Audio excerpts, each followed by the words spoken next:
This quick video is about how to enable super thanks button on your YouTube videos. Okay, what are the eligibility of super thanks? Your channel has to be monetized. That's it. Okay, on your PC or laptop, just open YouTube on any browser, then click here. Now click on YouTube Studio and here scroll down and click on monetization. Then click here. Here you can see this. You are eligible for super thanks.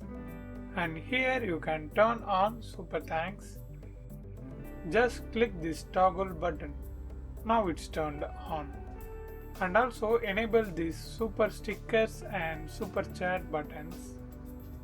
And if you wish, you can also turn off at any time. After this, for all your eligible monetized videos, super thanks option will also present.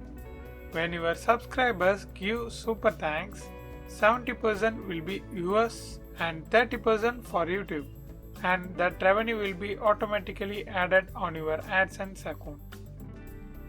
That's it. I hope this video helps. Thanks for watching.